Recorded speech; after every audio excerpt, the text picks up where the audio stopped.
Hi, welcome to Monumental Math. Right now we're going to be doing two-step equations with fractions. So let's get started. On this one we have 2 fifths times x plus 3 equals 9. How do we undo adding 3? Subtract 3. So when we subtract it on this side, it's gone. The only thing left is 2 fifths times x equals 9 minus 3, which is 6. Two ways to solve this. I'll show you the mathematical way. To undo multiplying by a fraction, you flip it, and that's called the reciprocal. You multiply by the reciprocal on both sides. 5 and 5 become 1. 2 over 2 becomes 1. You get x equals 6 times 5 is 30. 30 divided by 2 is 15. If you want to think it through, this said 2 fifths times x equals 6.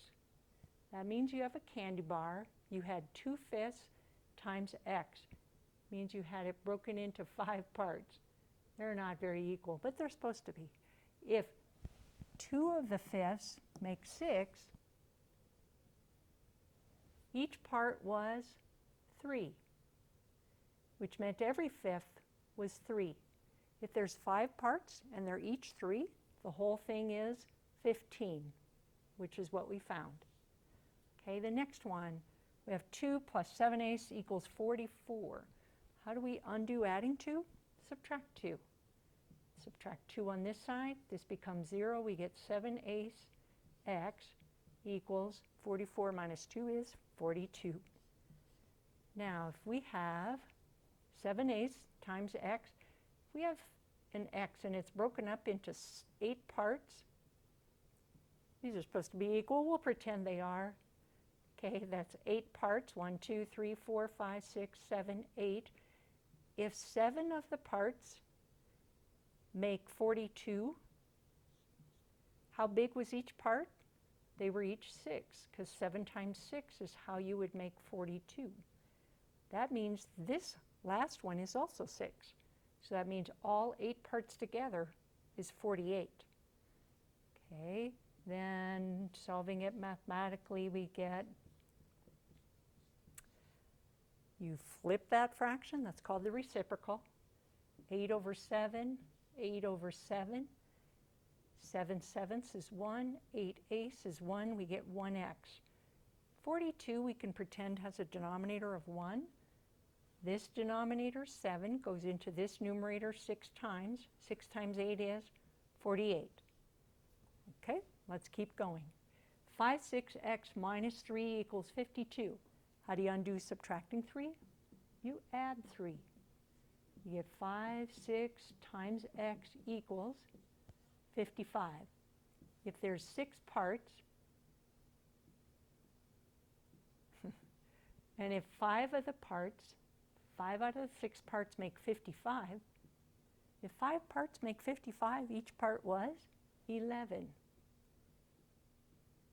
That means the last part was also 11. So that means the whole number, x, was 6 times 11, 66. And if we flip this and we multiply by the reciprocal, we get 6 over 5, 6 over 5.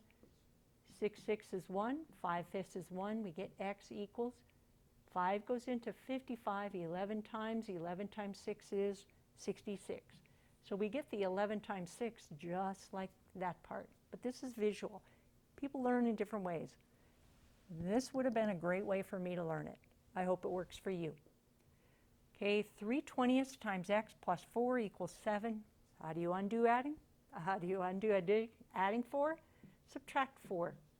Okay, so we get 3/20 times x equals 3. If I have something broken into 20 parts and 3 of them make 3, that must mean each part was just 1, because 3 of them became 3. Each one was just 1. So then all 20 parts would be 20 times 1. So that's going to be our answer. I'm not going to try and draw the candy bar with 20 parts. Okay. So if we multiply this by 20 over 3, which is called the reciprocal, we'll give 3 a denominator of 1. 3 goes into 3 once and once. 1 times 20 is 20. Okay, I hope one of these ways of working it works well for you. If you like visual display, this will work. If you want to know how to do it algebraically, that's a great way to do it. Okay, now you give it a try. Two-step equations with fractions.